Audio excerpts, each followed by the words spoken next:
이 시간에 하나님의 말씀 사사기 2장 1절부터 5절까지의 말씀 함께 이 시간 봉독하겠습니다. 사사기 2장 1절부터 5절까지의 말씀을 제가 받들어 읽겠습니다. 주의 천사가 길갈에서부터 보김에 이르러 말하되 내가 너희를 이집트에서 나오게 하여 내가 너희 조상들에게 맹세한 땅으로 데리고 왔으며 또 내가 이르기를 내가 너희와 맺은 내 언약을 결코 어기지 아니하리니 너희는 이 땅의 거주민들과 동맹을 맺지 말고 그들의 제단들을 헐라하였거늘 너희가 내 목소리에 순종하지 아니하였도다. 어찌하여 너희가 이같이 행하였느냐? 그러므로 또한 내가 말하기를 내가 그들을 너희 앞에서 쫓아내지 아니하리니 그들이 너희 옆구리에 가시가 되며 그들의 신들이 너희에게 올무가 되리라 하였노라. 주의 천사가 이스라엘의 모든 자손에게 이 말씀들을 이르매 백성이 소리를 높여 우니라. 그러므로 그들이 그곳의 이름을 보김이라 하니라. 그들이 거기서 주께 희생물을 드렸더라. 아멘. 말씀을 위해서 기도하겠습니다. 하나님 아버지 감사를 드립니다. 또 이 시간 또 하나님께서 우리에게 주실 또 귀한 말씀을 또 사모하며 우리의 마음속 깊은 곳에 하나님 우리가 온전히 새겨들 수 있는 귀한 시간 되게 인도하여 주시옵소서. 예배의 시정일관을 주님의 손에 맡겨드리오며 모든 말씀 살아계신 예수님의 이름으로 간절히 기도를 드리옵니다. 아멘. 오늘은 사사기 2장 1절부터 5절까지 말씀을 통해서 길갈에서 보김으로 라는 제목으로 함께 말씀을 나누기를 원합니다. 지난 시간 우리는 길갈의 교훈이라는 제목으로 함께 하나님의 말씀을 나누었습니다. 우리 성도님들께서는 기억이 나십니까?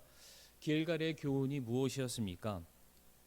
하나님만이 나를 이 죄악 많은 세상에서 구원하신 유일한 분이심을 기억하는 것이 바로 길갈의 교훈이었습니다. 더불어서 이제 예수 그리스도를 나의 구주로 내가 모셔드렸기 때문에 이제 내게 속한 모든 것들, 심지어 내 생명까지도 내가 다 내어버릴 수 있는 바로 할례의 정신, 신앙 고백이 우리에게 있어야 된다라고 말씀을 드렸습니다.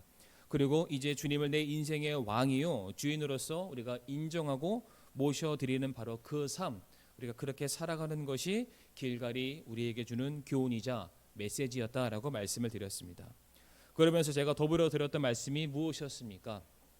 하나님께서 우리에게 베푸신 그 구원의 기쁨과 감사는 과거 몇 년 전 우리가 예수님을 만나고 영접하는 그 순간 끝나는 것이 아니다라고 말씀을 드렸습니다. 날마다 우리에게 베풀어 주신 그 구원을 우리가 기억하고 또한 기념하며 감사를 드릴 수 있는, 그래서 우리가 세상보다 주님을 더 많이 사랑하고 우리가 그분의 말씀대로 살아가기를 힘쓰는 성도가 되어야 된다라고 말씀을 드렸습니다. 우리 과연 우리 성도님들께서는 그와 같은 모습으로 한 주간을 살아오셨습니까? 그렇게 살아오셨으리라고 믿습니다. 자, 이제 본격적으로 오늘 본문 말씀을 들어가게 될 텐데 그 길갈에서 온 천사가 이제 보김에 도착해서 보김에 있는 이스라엘 백성들에게 다음과 같은 메시지를 전달하게 됩니다. 2절 말씀을 다시 한번 읽어보게 되면 너희는 이 땅의 거주민들과 동맹을 맺지 말고 그들의 제단들을 헐라 하였거늘 너희가 내 목소리에 순종하지 아니하였도다. 어찌하여 너희가 이같이 행하였느냐라고 말을 하게 됩니다. 길갈의 은혜를 경험한 이스라엘, 그러니까 누구보다 철저하게 하나님의 말씀에 순종하는 삶을 살아야 될 그들이 이 말씀을 보게 되면 하나님의 말씀에 철저히 순종하는 것이 아니라 철저히 불순종하는 모습, 오히려 세상과 동맹을 맺고 가는 그런 삶을 살았다라는 것을 볼 수가 있습니다. 그런 이스라엘 백성들을 향해서 천사가 말하기를 너희가 내 목소리 하나님의 말씀에 순종하지 아니하였다라고 책망을 하고 있습니다. 그런데 우리가 여기서 한 가지 생각해 봐야 될 것이 무엇이냐면 이스라엘 백성들이 정말로 하나님의 말씀에 순종하지 않았느냐 하는 것입니다. 아닙니다. 그들은 순종은 하기는 했습니다. 이미 하나님의 말씀을 듣고서 길갈에서 단을 쌓아 예배를 드리는 순종을 했습니다. 또한 할례를 받으라는 그 말씀에 그들이 주저함없이 할례를 받는 순종도 했습니다.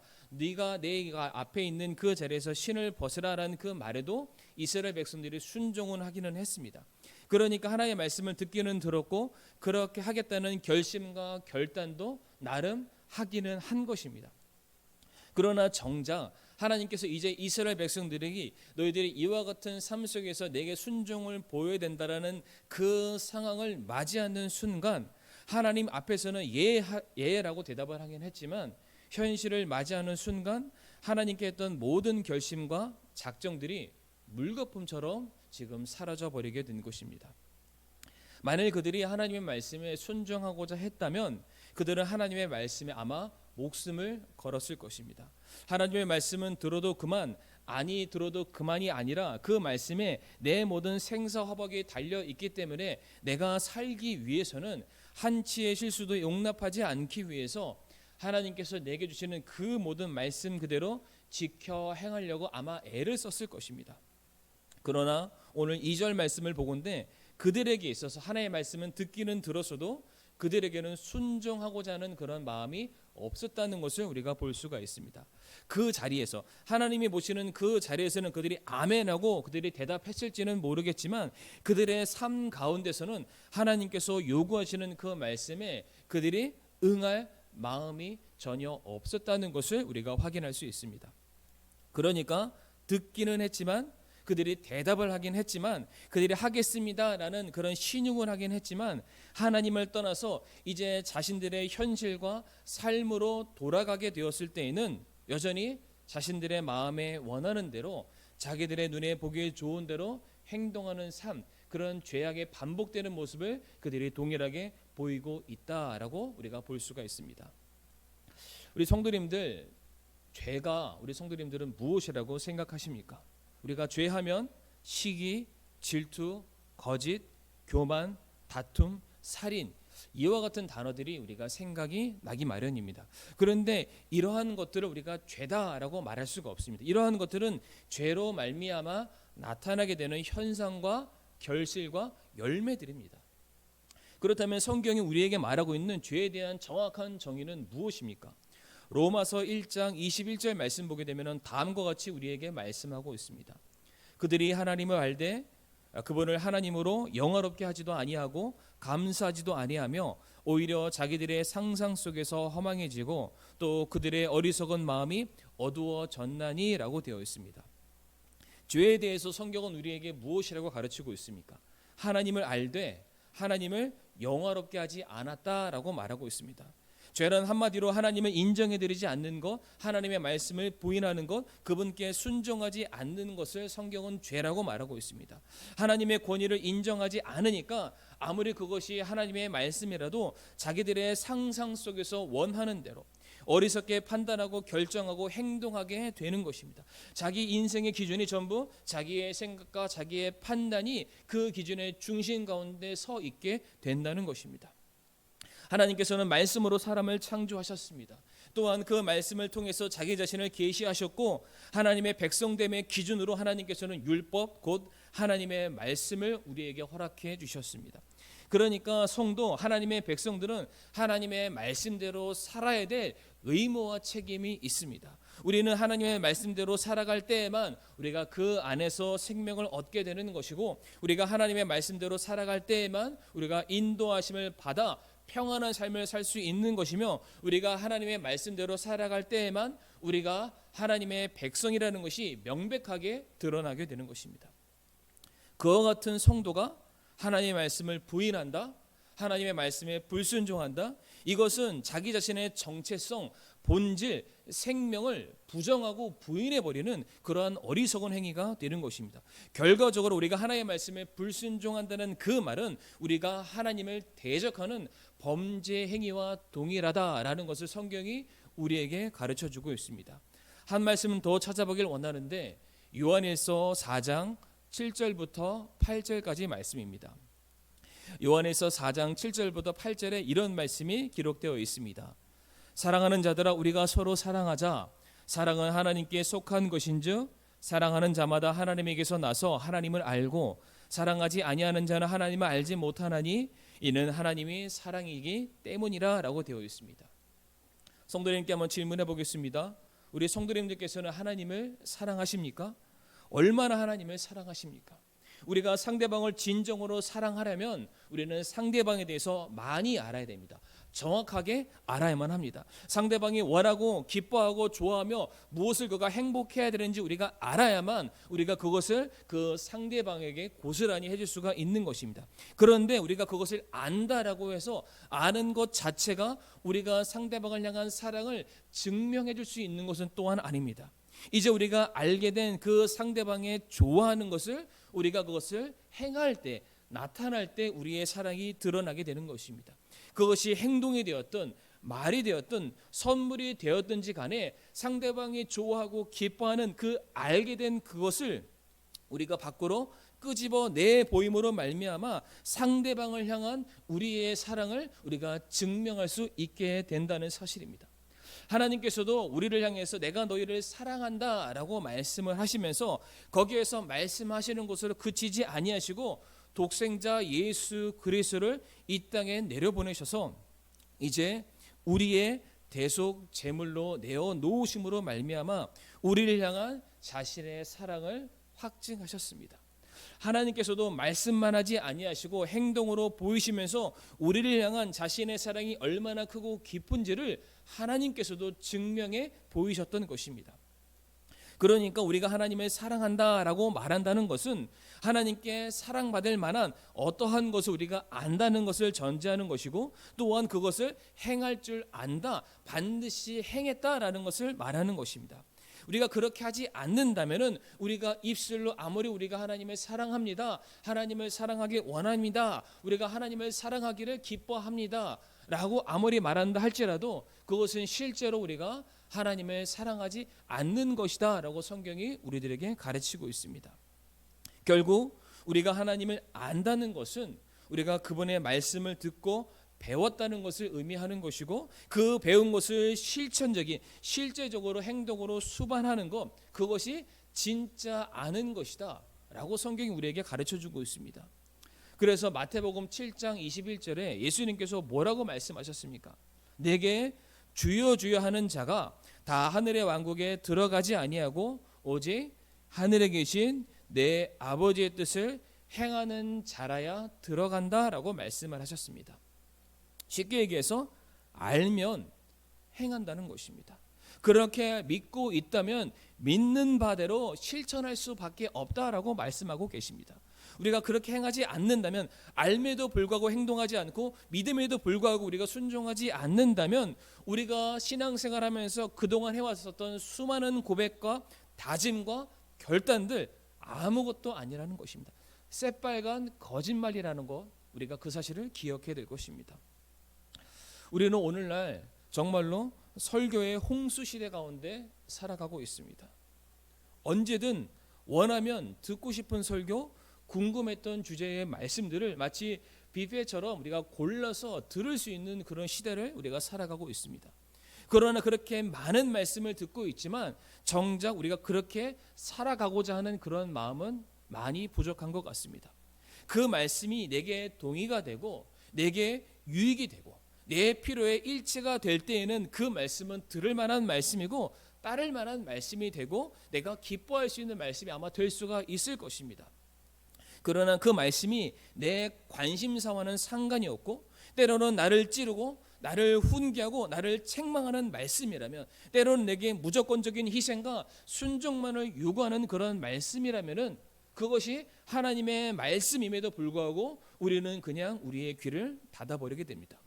설령 듣기는 들어도 전혀 그렇게 살 필요가 없는 무의미한 말씀으로 치부할 때가 너무나도 많고 그것이 실제 우리들의 믿음의 현 주소가 아닌가, 저는 그렇게 말씀을 드리고 싶습니다. 우리 사랑하는 성도님들께서는 어떠한 마음으로 어떠한 자세로 하나님의 말씀을 듣고 계십니까? 듣고 행하기 위해서, 듣고 순종하기 위해서, 듣고 지키시기 위해서 그 말씀을 들으십니까? 아니면은 그냥 듣기만 위해서, 그 마음의 동의만을 얻기 위해서, 위로만 받기 위해서 그 말씀을 듣고 계십니까? 혹시 여러분들의 그 간지러운 그 마음과 귀를 긁어주는 그런 설교만을 우리 성도님들 찾고 계십니까? 아니면 여러분들의 심령을 찌르고 쪼개며 삶을 변화시키는 실제적인 열매를 맺어 나갈 수 있는 그런 능력 있는 말씀을 우리 성도님들 찾고 계십니까? 요한복음 5장 24절에 이렇게 말씀하고 계십니다. 진실로 진실로 내가 너희에게 이르노니 내 말을 듣고 또 나를 보내신 분을 믿는 자는 영존하는 생명이 있고 또 정죄에 이르지 아니하리니 사방에서 생명으로 옮겨졌느니라. 내 말을 듣고 먼저 하나님의 말씀을 들어야 합니다. 그러나 듣는 것에서 그치지 않습니다. 또 나를 보내신 분을 믿는 자, 주님의 말씀을 듣고 주님의 말씀을 믿음으로 받아들이는 자, 믿음으로 받아들인다는 그 말은 그 말씀에 반응한다는 것을 의미하는 것이고 그 말씀에 순종한다는 것을 의미하는 것이며, 그렇게 살기를 힘쓰고 애쓰는 사람이 진짜 믿음 있는 사람, 진짜로 열매를 맺어가는 성도다라고 성경은 우리에게 그렇게 가르쳐주고 있습니다. 그렇지 않는다면은 그 사람이 내가 100번 주를 믿는다라고 말할지 모르겠지만은 그 사람의 믿음은 죽은 믿음이다라고 성경은 그렇게 분명히 우리에게 가르치고 있습니다. 그렇다면 우리 사랑하는 성도님들, 죽은 믿음이십니까? 아니면은 살아있는 믿음을 가지고 계십니까? 열매를 통해서 안다라고 성경은 말하고 있는데, 과연 우리 사랑하는 성도님들 순종의 열매를 맺어가고 계십니까? 아니면 불평과 원망의 열매를 맺어가고 계십니까? 바로 이것이 길갈에서 복임으로 찾아온 그 천사가 이스라엘 백성들에게 주고 있는 경고의 메시지입니다. 구원받은 모든 하나님의 백성들은 반드시 하나님의 말씀에 순종하는 삶을 살아야 함을 기억해 주시길 바랍니다. 그리고 두 번째로 제가 말씀드리고 싶은 것은, 불순종에 대한 것은 반드시 보응이 있다는 것입니다. 모든 것에는 원인과 이유 그리고 결과가 있습니다. 불순종을 하게 되면 그에 대한 책임과 결과가 반드시 따라오게 되어 있습니다. 2절 말씀에 불순종한 이스라엘 향해서 천사가 이제 3절 말씀 보게 되면 다음과 같은 책망의 말을 전하고 있습니다. 3절 말씀에 그러므로 또한 내가 말하기를 내가 그들을 너희 앞에서 쫓아내지 아니하리니 그들이 너희 옆구리에 가시가 되며 그들의 신들이 너희에게 올무가 되리라 라고 말씀하십니다. 그런데 우리 사랑하는 성도님들, 지금 이 경고와 책망의 이 메시지는 지금 이 사사기 본문에서 처음 나온 말씀이 아닙니다. 이미 하나님께서 이스라엘 백성들로 하여금 가나안을 정복하는 그 과정 속에서 동일한 이 말씀을 민수기 33장에서도 말씀하셨고 또한 여호수아 23장에서도 말씀을 하셨습니다. 하나님께서는 시대와 상황과 환경에 따라서 계속해서 반복적으로 이스라엘 백성들로 하여금 너희가 결단코 잊어서는 안 된다는 그런 엄중한 심판의 경고의 메시지를 계속해서 그들에게 말씀해 주셨던 것입니다. 나의 사랑하는 백성들아, 결단코 너희가 세상과 손잡아서는 안 된다. 그런데 이스라엘 백성들은 도무지 그 반복적인 하나님의 경고의 메시지에 그들이 귀를 기울이지 않았던 것입니다. 대놓고 불순종하게 되었던 것입니다. 하나님도 소중하지만은 내게는 이 세상도 소중하다는 것입니다. 결단코 포기할 수 없는 것이다라고 그들이 그렇게 무언의 시위를 지금 하나님께 보여드리고 있는 것입니다. 성도님들, 지금 이스라엘 백성들이 세상을 좋아하는 정도가 아닙니다. 포기할 수 없을 정도로 그들이 사랑했다라는 것을 우리가 이 3절 말씀을 통해서 확인할 수가 있는데, 이 3절 말씀을 다시 한번 보게 되면은 천사가 지금 이스라엘 백성들에게 너희가 가나안을 어떻게 여겼냐면은 그들이 너희 옆구리에 가시가 된다라고 되어 있습니다. 자, 그런데 이 말씀을 원문으로 보게 되면은 옆구리에 가시라는 이 가시라는 단어가 쓰여 있지 않다고 합니다. 그러니까 그들이 너희의 옆구리가 된다라는 그 단어만 쓰여 있습니다. 제가 어떤 주석을 보게 되니까 아마도 본문 말씀에 가시가 없음에도 불구하고 가시라는 이 말을 썼던 이유는 동일하게 반복되는 이 메시지가 민수기에도 있고 여호수아에도 있기 때문에 이 동일한 메시지를 비슷하게 아마 번역한 것이 아닐까라는 그런 말을 전해주고 있습니다. 그러니까 지금 이 원래 이 말씀을 민수기와 여호수아로 따로 분리해서 오늘 말씀만 단독적으로 보게 되면은 그들이 너희의 옆구리가 될 것이다라는 그런 말로 우리가 새롭게 번역할 수가 있는 것입니다. 지금 가나안이 이스라엘의 옆구리가 된 것입니다. 성도님들, 옆구리 하면은 어떤 것이 떠오르십니까? 창세기 2장 말씀 보게 되면 하나님이 홀로 있는 아담을 보시고 그를 잠들게 하신 그 이후에 그의 옆구리에서 갈비뼈 하나를 취해서 그곳으로 여자 이브를 하나님께서 창조하시게 되었습니다. 그러자 아담이 그 이불을 바라보면서 창세기 2장 23절 말씀에 뭐라고 고백을 하냐면 이는 이제 내 뼈 중에 뼈요 살 중에 살이라 라고 아담이 그렇게 고백을 하게 됩니다.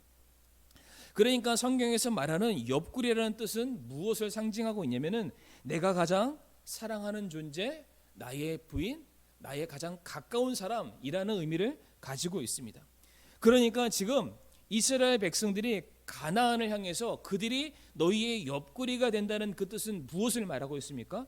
너희가 이제 세상과 결혼하였다. 가나안이 너희의 부인이 되었다라는 뜻으로도 우리가 얼마든지 해석을 할 수가 있는 것입니다. 성도님들, 제가 왜 이와 같이 이것을 번역을 했고 이렇게 해석을 했냐면, 성도님들, 결혼을 했다면 필연적으로 따라오는 것이 무엇입니까? 결혼을 하면은 응당 자녀를 낳게 되는 것입니다. 오늘 본문 사사기에서 말씀 보게 되면은 이제 이스라엘이 세상과 결혼하게 됨으로 말미암아 어떠한 결과를 낳게 되는지 이어지는 말씀을 통해서 우리가 확인할 수가 있습니다. 사사기 2장 8절 말씀, 우리가 이제 다음 시간에 이 말씀을 다뤄보게 될 텐데, 사사기 2장 8절 말씀 보게 되면은 이제 여호수아가 죽는 이야기가 나옵니다. 그리고 10절 말씀 보게 되면은 그 광야를 통과했던 모든 세대가 죽음을 맞이하게 되었다라고 말하고 있습니다. 그리고 이후 10절 하반절 말씀 보게 되면은 여호수아도 죽고 그의 앞선 세대들이 다 죽고 난 이후에 누가 등장을 한다고 기록되어 있습니까? 다른 세대가 등장했다라고 성경에 기록되어 있습니다. 자, 그러면 제가 우리 성도님께 한번 질문을 해보겠습니다. 다음 세대와 다른 세대가 같은 뜻입니까? 아니면은 다른 뜻입니까? 다시 한번 질문해 보겠습니다. 다음 세대와 다른 세대가 같은 뜻입니까? 다른 뜻입니까? 다릅니다. 정확하게 다릅니다. 모세의 믿음을 이어받은 여호수아, 그리고 여호수아의 믿음을 이어받은 이스라엘의 믿음을 통해서 또다시 그 믿음을 이어받은 다음 세대가 아니라 오늘 말씀 보게 되면은 다른 세대가 태어났다라고 말하고 있습니다. 주를 알지 못하는 다른 세대, 전 세대와는 전혀 상관없는 지금 다른 세대가 태어나게 된 것입니다. 그래서 이제 이어지는 사사기의 내용들이 어떻게 진행이 됩니까? 그들이 남겨둔 세상으로부터 영향을 받아 주를 알지 못하는 다른 세대들이 태어나서 이제는 영적으로 타락하는 반복적인 죄를 짓게 됨으로 말미암아 이제 그들이 점령해야 될 그 적들에게 이제는 오히려 패배를 당하게 되고 수치와 모욕을 당하는 일들이 계속해서 반복적으로 일어나게 되는 것입니다. 그래서 이어지는 사사기 2장 15절 말씀 보게 되면은 이제 하나님께서 이스라엘을 무엇으로 간주하시냐면은 이제 그들을 공격하고 심판하고 진멸해야 될 대적으로 하나님이 간주하시게 됩니다. 더 이상 이스라엘이 하나님의 백성이 아니라는 것입니다. 왜 그렇습니까? 이스라엘이 누구와 결혼했습니까? 세상과 결혼했고 누구를 낳습니까? 다음 세대가 아닌 하나님을 알지 못하는, 주를 알지 못하는, 구원과는 전혀 상관없는 다른 세대가 나왔기 때문에 그들은 이제 더 이상 하나님의 백성이 아니라는 것입니다. 제가 이 말씀을 묵상하다가 문득 아브라함의 조카 롯이 생각이 났습니다. 롯이 선택했던 소돔과 고모라는 그의 눈에는 보기 좋았을지는 모르겠지만 그곳은 하나님의 축복과는 전혀 상관이 없는 심판의 장소, 멸망의 장소, 파괴의 장소였습니다. 그런데 그런 잘못된 선택을 내렸던 롯이 맞이하게 된 결과가 어떠한 것이었습니까? 그냥 단순히 내가 잘못 선택했다, 아쉽다, 내가 다음에는 제대로 된 선택해야지, 이 정도의 후회로 결단코 끝나지 않았습니다. 이 롯에 대한 이야기가 창세기에만 기록된 것이 아니라 베드로후서 2장에도 롯에 대한 이야기가 동일하게 기록되어 있는데, 베드로후서 2장 8절 말씀 보게 되면 롯은 그가 선택했던 소돔과 고모라를 그 안에 들어가는 순간 그의 혼이 괴로움을 당했다라고 성경이 기록하고 있습니다. 그의 몸은 즐거웠을지는 모르겠지만 이제 그의 영혼은 그 땅에서 평생토록 안식과 만족을 누리지 못하는 후회하는 삶을 살았다라고 성경은 기록하고 있습니다. 더불어 그는 그의 자식들로부터 영적인 권위이죠, 아비로서의 존경심마저도 잃게 되었습니다. 그리고 그가 가지고 있던 모든 재산도 다 잃어버리게 되었고 또한 그의 사랑하는 아내마저도 잃어버리게 되었습니다. 하나님께서는 그때 당시에 내가 너희 조카인 그 롯을 심판하겠다라고 말씀하신 적이 없습니다. 오히려 하나님을 대적하고 이방신을 섬기던 저 사악한 자들 소돔과 고모라를 심판하시겠다라고 말씀을 하셨는데, 그런데 어째서 롯이 더불어서 그 심판을 받게 된 것입니까? 롯이 소돔과 고모라를 자기의 옆구리에 두었기 때문입니다. 세상을 자기의 아내로 삼아서 이제 세상과 이제 나눌 수 없는 하나가 되었기 때문에 그들이 받아야 될 징계와 심판을 고스란히 롯이 받아들이게 되었던 것입니다. 성도님, 이것을 반드시 기억해 주시길 바랍니다. 우리는 예수님이 아니기 때문에 죄 없음에도 불구하고 불의하게 당하는 그러한 심판과 책망과 징계, 그런 것은 없습니다. 다 우리가 뿌린 씨앗으로 인하여 거두어들이게 되는 바로 심판과 책망과 징계라는 사실입니다. 요한일서 2장 15절과 17절에 이렇게 말씀하고 있습니다. 세상이나 세상에 있는 것들을 사랑하지 말라. 어떤 사람이 세상을 사랑하면 아버지의 사랑이 그 속에 있지 아니하니 세상에 있는 모든 것, 즉 육신의 정욕과 안목의 정욕과 인생의 자랑은 아버지에게서 나지 아니하고 세상에서 나느니라. 세상도 그것의 정욕도 사라지되 오직 하나님의 뜻을 행하는 자는 영원토록 거하느니라. 성경은 분명히 우리에게 가르치고 있습니다. 세상이나 세상에 있는 것들을 사랑하지 말라라고 가르치십니다. 세상을 사랑하는 것은 반대로 너희가 하나님을 사랑하지 않는 것을 증명하는 것이다 라고 말씀하고 있습니다. 물론 우리가 이렇게 반문할 수 있습니다. 우리가 어쩌다가 한번 평생 하나님을 사랑하다가 한 번 정도 어쩌다가 한 번씩 우리가 세상을 사랑하는 그것이 어떻게 큰 죄가 될 수 있느냐라고 반문할 수 있을 것입니다. 어차피 내 마음의 중심에는 내가 하나님을 사랑하는 그 마음은 변치 않을 것이고 내가 반드시 하나님께 돌아올 것이다. 우리가 이런 식으로 합리화하며 변명할 수도 있을 것입니다. 그런데 이와 같은 말씀, 너희가 세상을 사랑하면 하나님을 사랑하지 않는 것이라는 이 말씀에 이어지는 요한일서 2장 22절에 어떠한 말씀이 기록되어 있냐면은 예수님께서 그리스도이심을 부인하는 자가 아니면 누가 거짓말하는 자냐? 아버지와 아들을 부인하는 자는 다 적 그리스도다라고 말하고 있습니다. 예수님을 부인한다는 그 말이 부처님을 믿고 이단을 믿는다는 것을 의미하는 것이 아닙니다. 예수님이 우리의 신랑 되심을, 우리가 그분의 옆구리에서 나온 그의 영적인 신부라는 그 사실을 인정하지 않는 행위 자체, 우리가 타협하는 그 신앙 자체가 그리스도를 부인하는 것이고, 그렇게 행동하는 모든 사람들이 성경은 말하기를 너희가 바로 적 그리스도다라고 말하고 있습니다.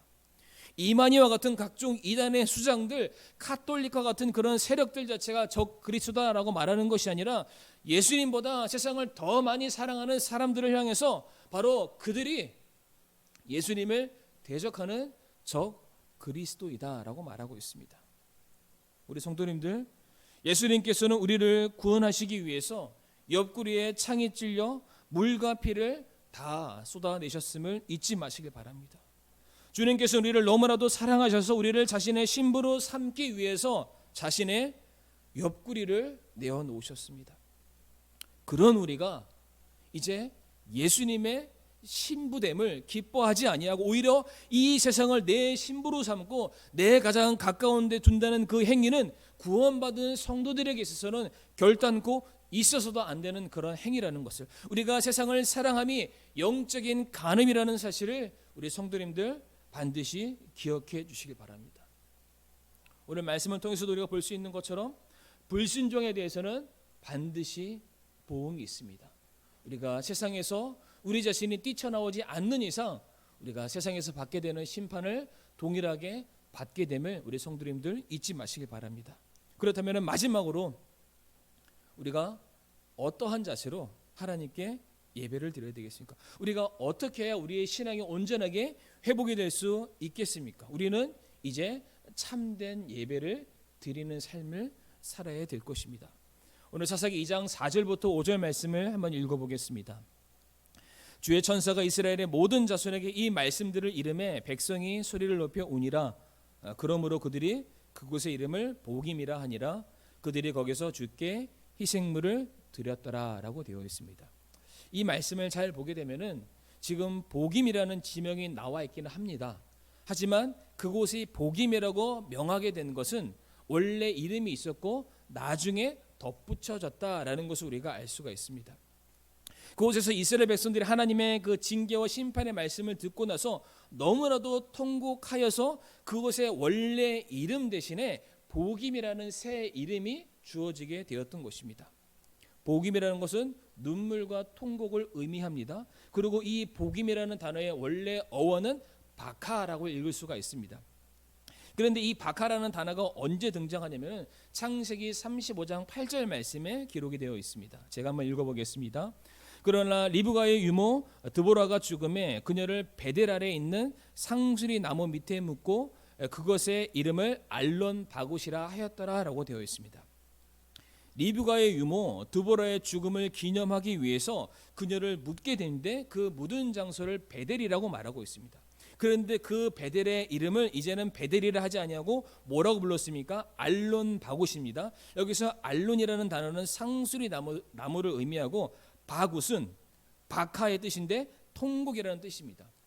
바로 통곡의 상수리 나무 아래 바로 드보라를 묻었다. 그 묻은 장소의 원래 지명의 이름은 베델입니다. 그러니까 그들이 슬픔과 탄식 때문에 베델이라는 지역을 알론 바굿이라는 곳으로 새롭게 바꾸게 된 것입니다. 오늘 우리가 읽은 이 사사기에서 말씀도 보게 되면 베델이라는 장소가 등장하는데 사사기 20장 26절부터 27절 말씀 보게 되면은 그때 이스라엘의 모든 자손 곧 온 백성이 올라가서 하나님의 집에 이르러 울며 거기서 주 앞에 앉아 그날 저녁 때까지 금식하고 번제 헌물과 화평 헌물을 주 앞에 드리며 이스라엘 자손이 주께 여쭈었으니 그 당시에 하나님의 언약궤가 거기 있었고라고 되어 있습니다. 26절 말씀 보게 되면은 이스라엘 백성들이 하나님의 집에 이르렀다라고 되어 있는데 이 하나님의 집이라는 뜻이 원래는 벳엘입니다.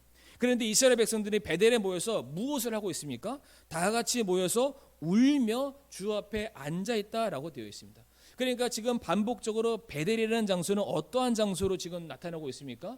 백성들이 모여서 우는 장소입니다. 통곡하는 장소입니다. 그러니까 원래 베델인데 그 베델에서 백성들이 한결같이 모여서 눈물을 흘리고 통곡하며 통에 자복하는 그 모습이 있으니까 이제 이곳을 베델이라고도 할 수 있지만 우리가 이곳을 복임이라 부르자라고 바뀌게 된 것입니다. 실제로 히브리어를 번역한 헬라어 성경 71년을 보게 되면은 이 복임이라는 단어 옆에 각주를 달아놓고 그것을 베델이라고 써 놓았습니다. 그러니까 복임은 원래 어떠한 곳이었습니까? 베델이라는 것을 알 수 있습니다. 베델은 하나님의 집이고 그곳에는 언약궤가 있기 때문에 그곳은 예배를 드리는 그런 장소가 되어야 됩니다. 그렇다면 이 베델, 이 복임에서 드려져야 되는 예배의 진정한 모습은 어떠한 모습이 되어야 됩니까? 바로 눈물의 예배, 통한의 예배, 낮아짐의 예배, 자기를 부인하는 그러한 예배를 드려야 됨이 맞습니다. 실제 하나님께서도 내가 받는 제사, 내가 기뻐하는 예배가 무엇인지 시편 51편 17절에 다음과 같이 말씀하십니다. 하나님께서 구하시는 희생물은 상한 영이라. 오 하나님이여 상하고 통회하는 마음을 주께서 멸시하지 아니하시리라 라고 되어 있습니다. 하나님께서 받으시는 제사, 하나님께서 기뻐하시는 예배는 상한 영, 통회하고 눈물로서 예배하는 그 사람, 그 성도의 그 희생제물과 그 예배와 그 마음을 받으신다라고 말씀하고 있습니다. 하나님을 더 사랑하지 못해서, 하나님을 더 섬겨드리지 못해서, 내가 하나님의 말씀에 더 순종하지 못해서 안타까워하는 그 마음으로 자신을 못 내다 드리지 못해 회한의 눈물로 내가 주님을 더 사랑하길 원하는데 그렇게 하지 못함을 아버지 용서하여 주시옵소서 라고 나아오는 하나님의 백성들의 그 예배를 아버지께서 기뻐 받으신다라고 말씀하시고 있습니다. 그러므로 우리 사랑하는 성도님들, 이 죄악된 육신으로 말미암아 내가 무엇인가 이룬 업적을 자랑하거나 이 세상을 살아갈 때 필요한 무엇인가 하나를 더 받기 위해서 마치 하나님을 이용하고 써먹기 위한 그런 세속적인 신앙과 기복신앙을 위해서 드리는 예배는 하나님께서 기뻐하시는 예배가 아닙니다. 구원은 받았지만은 여전히 연약하고 넘어지는 그런 우리의 실체를 이제 주님 앞에 내려놓고 눈물로 통회하면서 내가 이전보다 주님을 더 많이 사랑할 수 있는 자가 되게 해달라고, 나의 연약함 가운데서도 끝까지 나를 포기하지 아니하시고 내 백성으로 삼아주시는 그 하나님의 은혜가 있기에 내가 오늘도 살아갑니다라는 그러한 마음으로 예배드릴 수 있는 우리가 되어야 되는 것입니다. 하나님보다 세상을 더 많이 사랑했던 우리의 본 모습을 예배 시간에 우리 성도님들 회개하시길 바랍니다. 한 주일에 고작 하나님만 하루만 찾고 온전히 나머지 모든 날들은 나 자신만을 위해서 살아왔던 그 모습들을 우리 성도님들 회개하시길 바랍니다. 온 마음과 정성을 다해 드려야 될 그 복된 예배를 그저 형식적으로 의무감으로 그동안 드려왔던 그 모든 우리 죄악된 습관들, 그 모든 것들 다 우리 성도님들 이 자리에 나와서 회개하시길 바랍니다. 자꾸만 어려워지는 이 예배의 환경 속에서 스스로 타협하면서 예배에서 멀어지고 있는, 그럼에도 불구하고 내 마음속에 아무런 안타까운 마음이 없는 그런 자신들을 이 자리에 나와서 회개하시길 바랍니다. 나를 격려해 주는 말, 기분 좋게 해주는 그런 말, 뭔가 내게 득이 되는 거 하나 얻기 위해서 예배 자리를 찾지 마시고, 주님께서 나를 사랑하사 자신의 목숨까지 내어주셨는데 내가 주님을 그렇게까지 사랑하지 못함을 눈물로써 이 자리에 나와서 고백하시고 내 신앙이 더욱더 주님을 향해 나아갈 수 있게 해달라고, 나의 안일했던 이 믿음이 이제는 정말로 주님을 향해서 열심을 다해서 달려갈 수 있는 그런 열정적인 신앙이 될 수 있게 해달라고, 세상이 정말로 우리로 하여금 예배를 드리지 못하게 하는 그런 상황 가운데서라도 내가 목숨을 걸고 주의 이름을 내가 이 세상에 밝히 드러낼 수 있는 주의 군사가 될 수 있게 해달라는 그런 신앙 고백을 할 수 있는 바로 그런 예배의 자리, 그런 성도님들이 되시기를 바랍니다. 이제 옛 성품과 옛 습관들에 벗어나 주님을 더 사랑하고 이제 예수 그리스도를 우리의 주인으로 왕으로 모셔드리게 해달라는 그러한 놀라운 신앙 고백이 바로 이 자리, 예배의 자리, 복임의 자리, 바로 하나님께 진정으로 예배를 드리는 베델의 자리가 되길 원하고, 그러한 성도들로 가득 차는 우리 반석교회가 되기를 간절히 바라며 오늘의 말씀을 마치겠습니다. 함께 기도하시겠습니다. 하나님 아버지, 우리에게 허락하신 이 말씀 인하여 감사를 드리오며, 참 저희들 하나님의 말씀에 철저하게 순종하지 못함을 용서해 주옵시고, 불순종하는 자에게 반드시 하나님께서 징계하심 우리가 잊지 않게 하여 주옵시고, 우리가 아버지 앞에 온전치 못함을 정말로 이 예배 자리를 통해서 회개하며 우리의 신앙을 새롭게 고치시키며 우리가 더욱더 주님 닮아가기를 힘쓰는 우리 주 안의 모든 성도들이 될 수 있도록 축복하여 주시옵소서. 감사드리며 모든 말씀 살아계신 예수님의 이름으로 기도를 드리옵니다. 아멘.